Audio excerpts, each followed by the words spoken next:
Hello, and welcome to CXD, the podcast from Engine, where we delve into the art and science of reimagining customer experiences.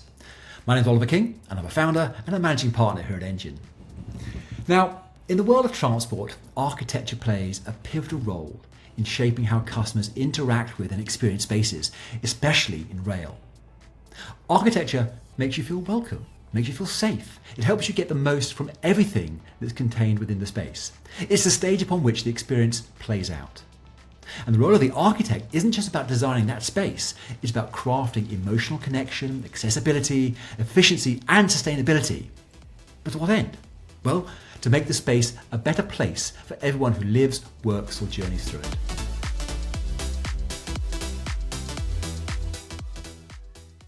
Now, today I'm absolutely thrilled to be joined by Kim Quazi, a Director of Architecture at Arup. Now, with a career focused on transformative transport projects, Kim has been a key figure in the development of HS2's interchange station in the West Midlands, the first UK station to achieve BREEAM, outstanding rating at the design stage. And his experience spans landmark transport hubs from Heathrow and Gatwick Airport to metro systems in Hong Kong and Riyadh, and even iconic railway stations like King's Cross. Kim, welcome to the show. It's great to have you here. Thank you, Ollie. That was really, really good. I didn't realize that architects did all those things that you talked about. But not all architects do. Not all architects do, but you do. No, That's a thank great you. thing. That's really, really good. Yeah, and I'm really pleased to be here. Thank you. Well, it's great to have you here. So let's talk architecture and customer experience. So, let me just sort of drop a big question on you. What part do you think a building like a station plays in a city or a community? How important is it? What does it kind of create? What does it get? What does it do? I think there was a really, really interesting moment that when when we were all in lockdown and we were continuing to work on stations. There was this point that you were beginning to sort of realize that there's something about human connection. There's something about doing things together. And you suddenly found, we suddenly realized we didn't have to go shopping and we didn't have to, uh, you know, there were so many parts of, your day-to-day lives that didn't require you to do it together. And so, I had this sort of, I think we all had this realization that actually there was something around uh, being in a metro system or being in a railway station where you were sharing it with other people, and that whole thing about being slightly, because we went through that lockdown process and we were in our bubble, and suddenly that revelation that actually you want to go and meet people, I think that was really, really important. And that idea of stations becoming, central sort of themes around in a community or in a city, I think has become really, really important to us all. So, um, and stations are civic buildings. I mean, I think the big change in the last 10 or 15 years. In 15 years ago, we were talking about actually trains as, stations just being a device to get onto a train, and now we're seeing them as the focal point, or the gateway to a city, or something that actually promotes a sense of civic pride. And and that's and the thing I find kind of interesting about that idea is it's actually the way that the Victorians did it. And certainly the Victorians in certainly all the northern towns, when you think of Huddersfield, and you think of, if you think of, Manchester and all of those kind of great sort of cities, York, they built their stations as civic monuments to the city. Whereas actually the irony in the south is that they was always on the edge of the cities and they weren't as important. You're right. You arrive at such destinations, and it feels like when you think back to those sorts of stations that, and particularly the ones I'm thinking of, are sort of the terminus stations, that you arrive there. You're right. There's an enormous plaza, and then there's like an incredible grand hotel that's next to it, and Yeah, it really yeah. was the thing. The whole thing was brought together. When you begin to kind of sort of see that sort of that kind of history from 1850 to sort of turn of the century, the railway generated and drove so much stuff that we now take as common, and it was as revolutionary as the internet now or AI, and I think and I think that was the big discovery, really. That was the thing. Like suddenly you're going, these these are really interesting building types. So, do you think, thinking about station, do you think that there's been, you know, a real shift in sort of a collective understanding about actually what a good station and good station design actually looks like? Has that really evolved? Has it changed massively from perhaps how the Victorians thought about it to how we think about it now?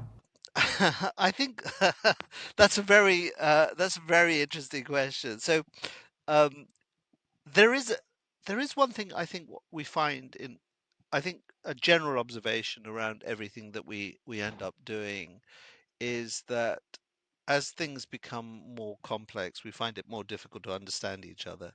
And so I've been a great sort of, I suppose, for me, thinking about stations from the perspective of the user, and and that's why this whole thing about uh, the customer becomes you know essential, and this idea of the fact that you can see these things from the perspective of the rail and the machinery of what you need to do to deliver a safe and efficient kind of transport system, and then thinking about how individuals use it.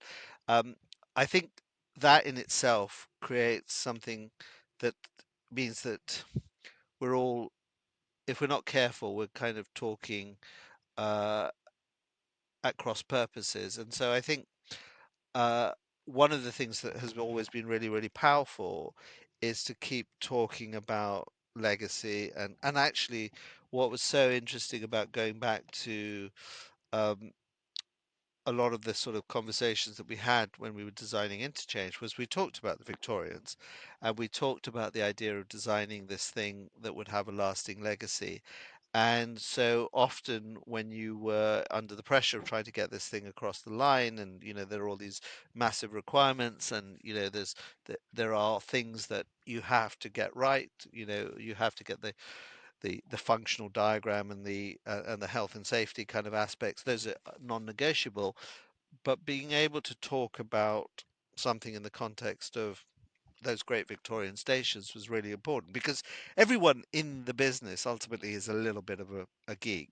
We do go and we go and look at stations on our sort of kind of weekends, and therefore that that thing around getting people to realize that it's not just a set of requirements, it's something more, I think was really, really helpful.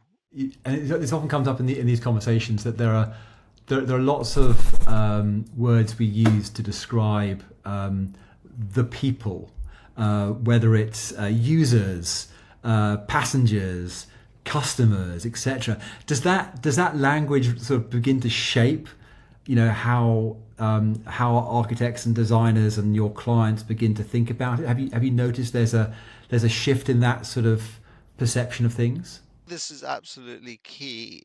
When you talk about passengers, it's very easy to turn that into uh, into something where it's numbers and it's numerical, and so it becomes about pedestrian modeling. It becomes about the number of gate lines you've got, and so on and so forth.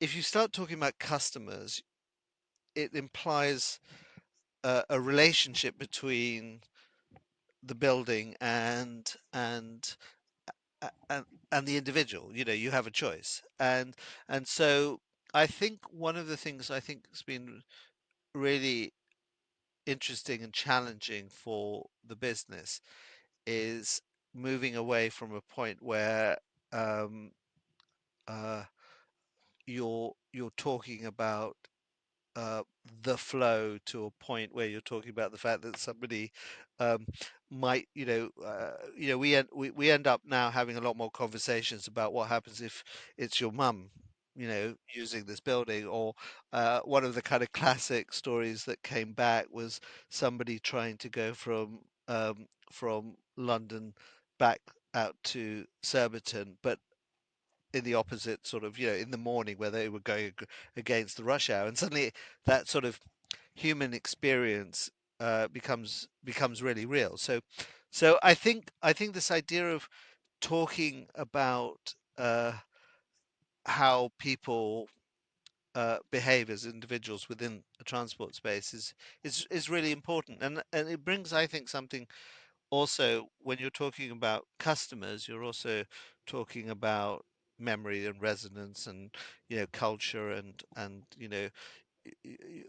you're you're thinking in a more emotive way than you would um, uh, otherwise. And I think in the end, uh, the thing the thing I always find really interesting is that having worked on King's Cross, and there's hundreds and hundreds of people who have worked on that building, and more, and what r- unites them all is that they're all immensely proud of what they've done, and they all get it, and they're all kind of you know go and visit it, and end up sort of and when you go back, everyone kind of goes, That was an extraordinary experience."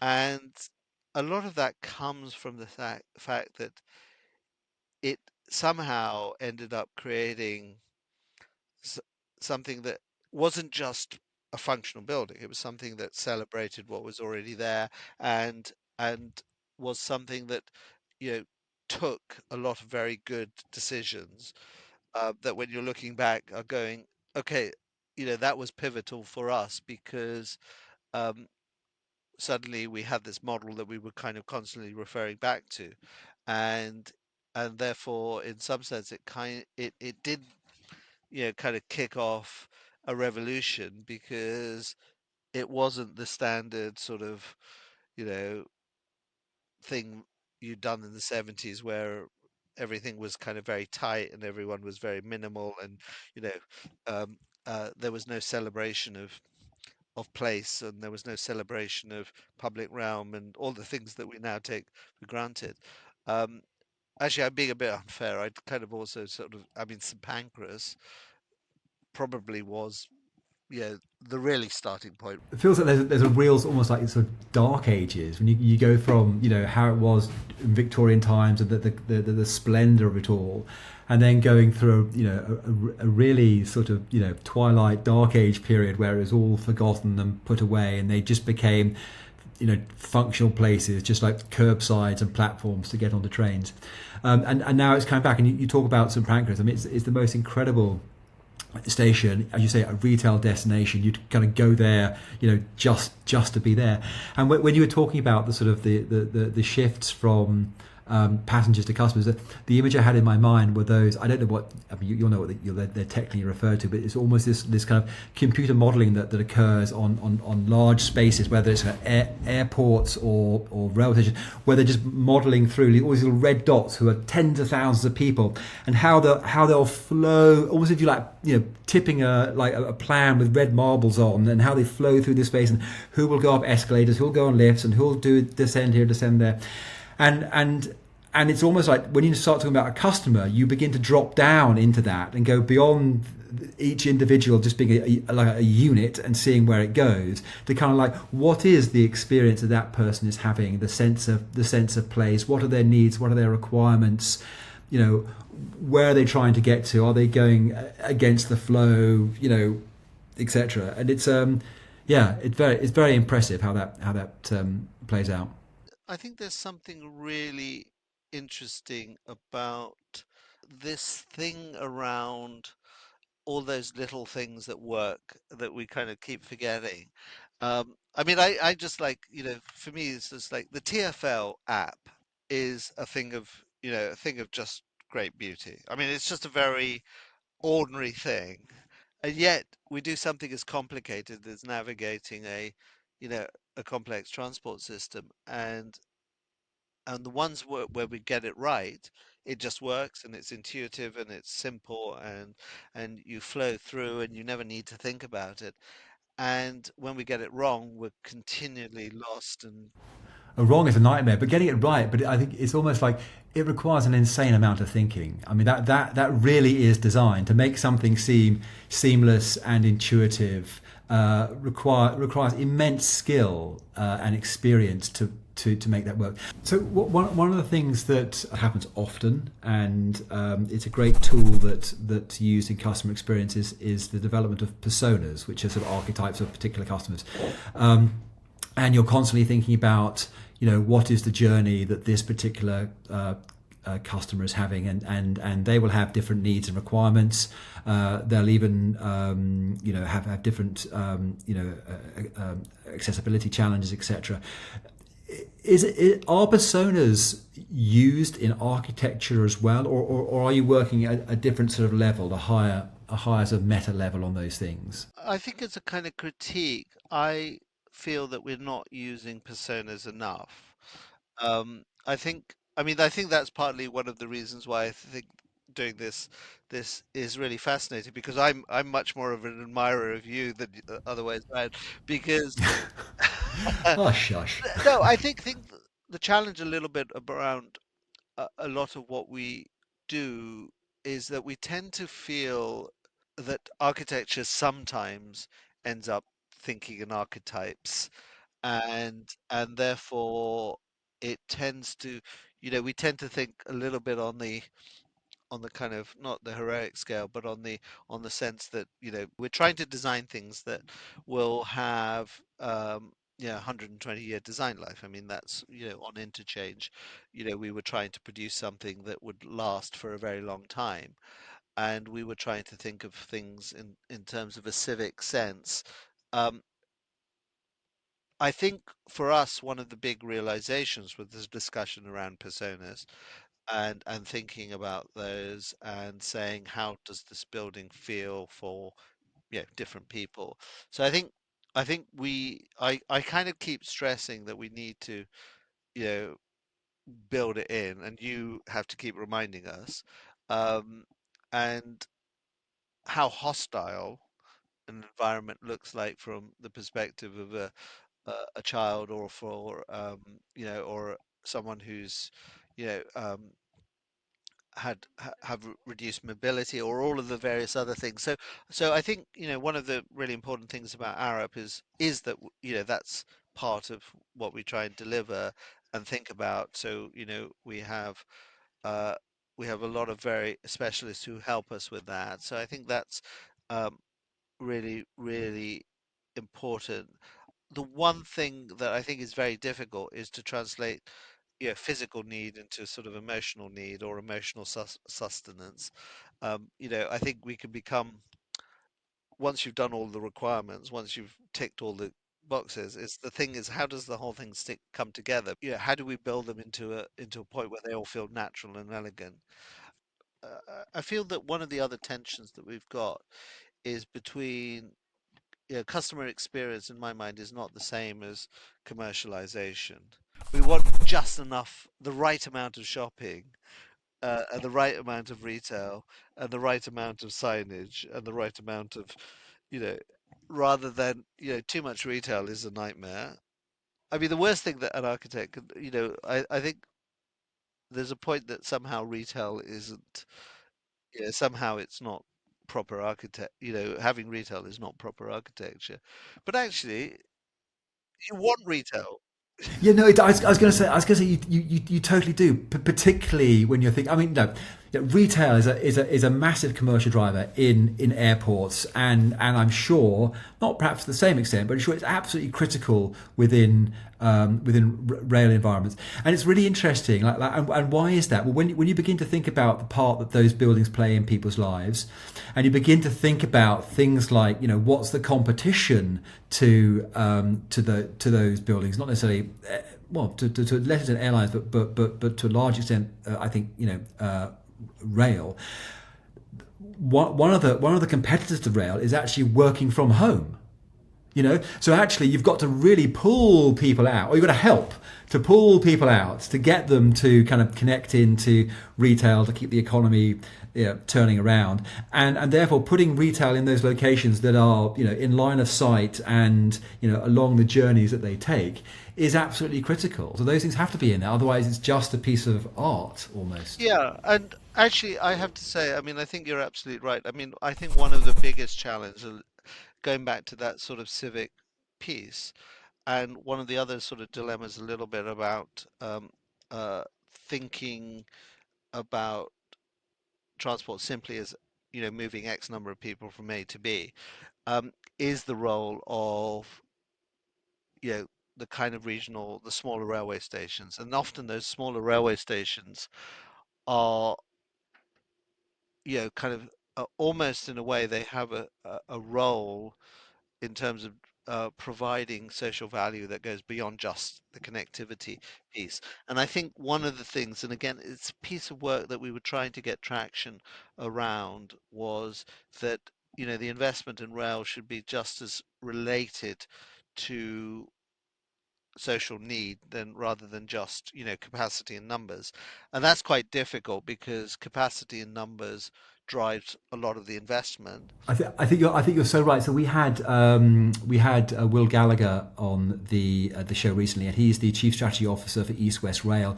And what's really interesting is that Will's background is actually in social reform, and he sort of moved into railways because he saw railways as a vehicle for social reform, and he spoke very eloquently about the role that railways can play in in driving an economy and in regenerating communities, and how it can profoundly shape people's lives where you can no longer afford, for example, to live where you work because of housing prices, to have a really affordable railway that can take you somewhere else very quickly and conveniently to somewhere else where you can buy a lovely house and you can commute easily.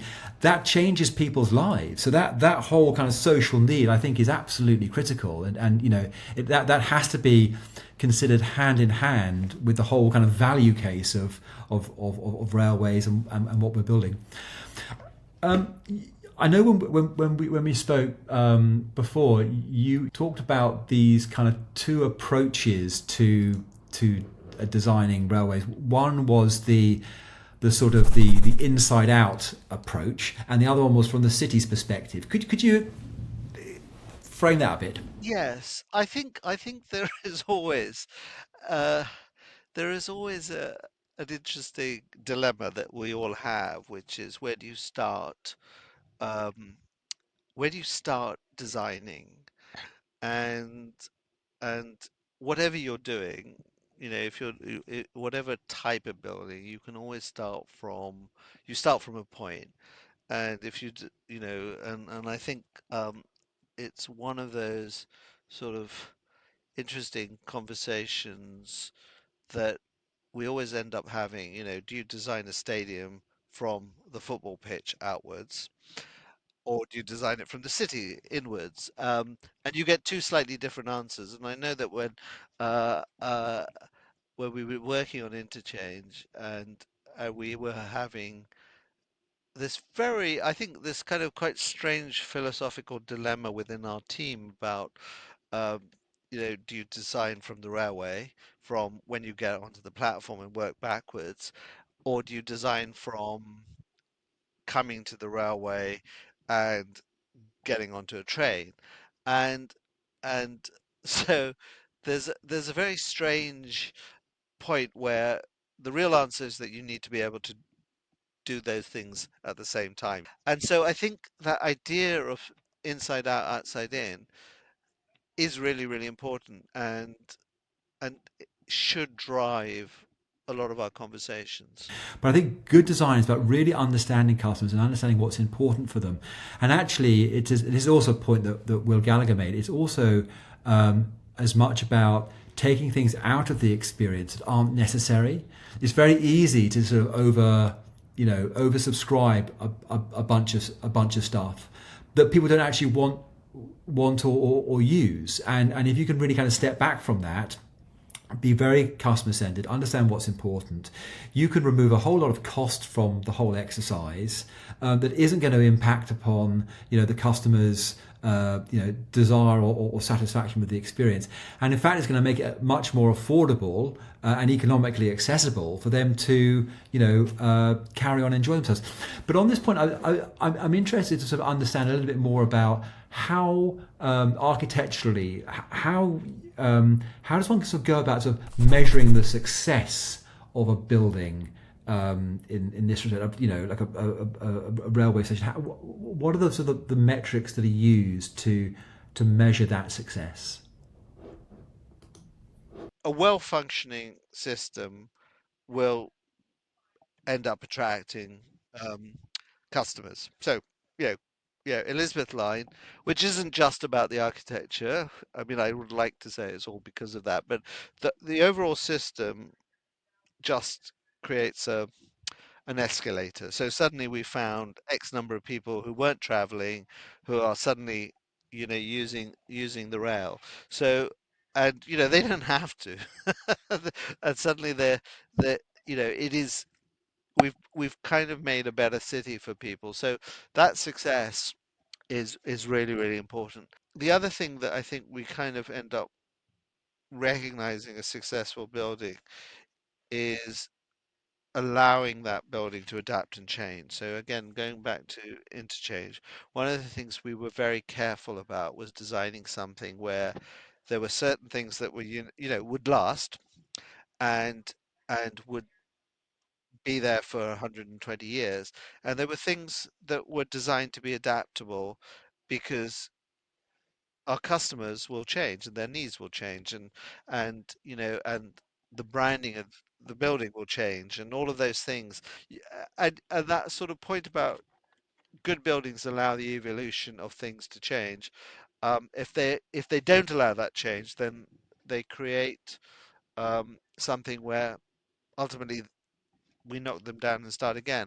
And I think the other point is that we do end up, I think the conversation around longevity is a really good question in terms of carbon. We know that, for example, once we've built something, however sustainable we make it in the first instance, if we knock it down after 10 years, you know, we've lost the sustainable benefit. So making things last 120 years uh, is really, really important, and making them flexible and making them to be adaptable and making them loved, is really important.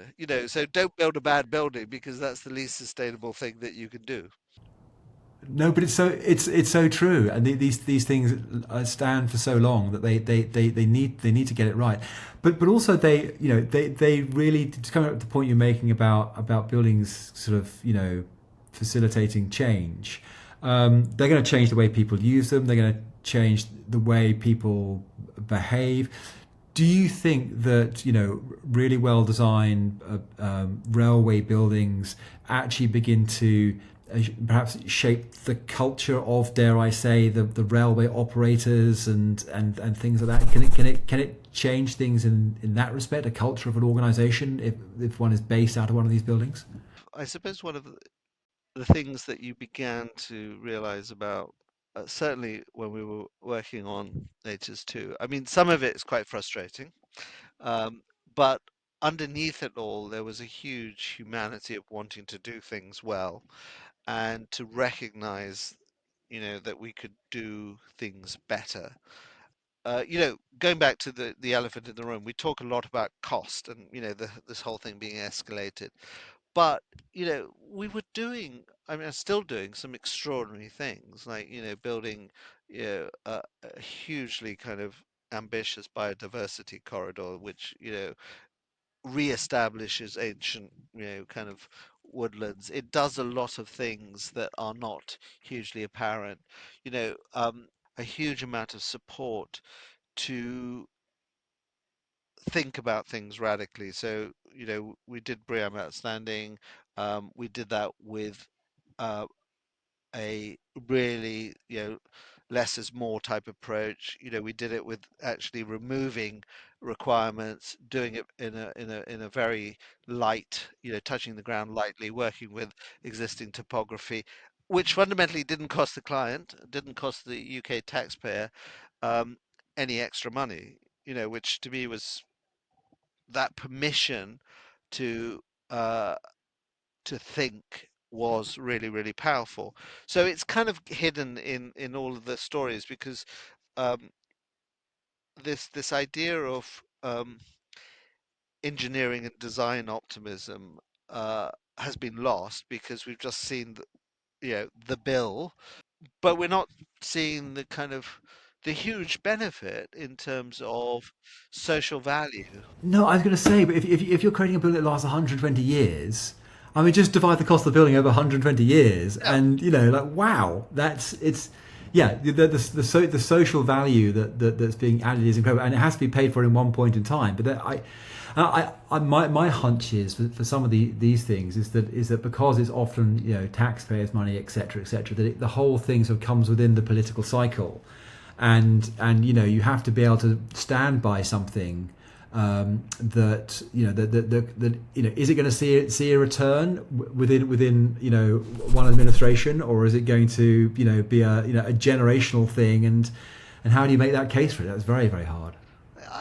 but I think in some sense, it's all of the other things that it's helped us potentially deliver.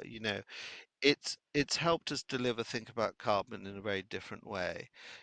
So suddenly, from our point of view, um, we did sort of BREEAM outstanding, and for us to be able to say, look, that's good design, rather than saying it's expensive and it's and you need to, and that idea of the fact that you can design uh to sustainably by thinking about doing, a point that you made earlier, which is, do you need all of these things? Can you make the thing slightly smaller, make it more flexible, use technology to make it more adaptable, work with existing topographies. All of those things suddenly are very straightforward. They don't cost anybody any money. They just require design intelligence. So what would be perhaps some of the benchmark sort of customer experience architecture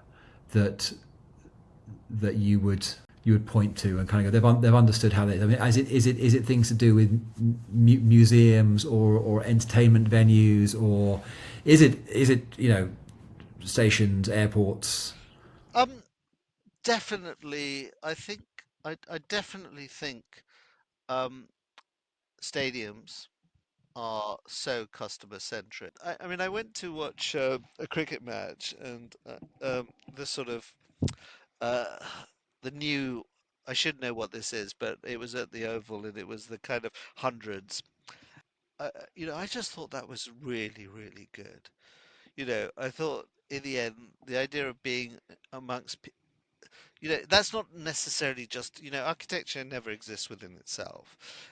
So we're currently working on a religious building, and I won't say more about that, but that is the ultimate form of customer experience, and and it's very interesting about how those buildings, we tend, have a narrative and a story and an emotional appeal, that has to work, because and also buildings are incredible, religious buildings are incredibly respectful of their customer. They you know and they do use sound, and they use all the senses, um, in a way that sometimes, we tend to sort of, I think we tend to slightly overemphasize the visual. Whereas, again, you know, um, the sports guys talk about atmosphere, they talk about noise, they talk about the half-term break, they talk about the idea of the whole thing works as an entire package, and I think there's a lot that we can learn from the sports business, you know, you know, and just make our buildings a little bit more fun. And you can see that. I mean, you can see the piano. As soon as you put a piano in a transport project, it generates a huge amount of interest and fun. And I think that's a question that, in a funny sort of way, if I go back to critique of architecture, thinking who you design for is not something that we spend a lot of time thinking about. I think one of the dilemmas of the professions is the professions have their own sort of uh, their own kind of wrapper and their own language, and often they don't ask the simple question about who they're designing for. And so I think this idea of thinking about who you're designing for is really, really important, and and that just gives it gives I think there's a humanity in doing that I think sometimes makes everyone feel better. Kim, this has been an amazing conversation. Thank you so much. You've been so generous with your insight, with your experience. It's been thought-provoking, really educational. And Kim, hopefully we'll get you back on the show to talk about more things in the future. Excellent. Okay. Thank you very much. So to all the guys that are listening, please share and like CXD on all your channels. In the description, we're going to put some more links so you can kind of contact Kim and understand more about his work and Arup's work, which would be fantastic. All right, guys, till then, all the best. Bye-bye.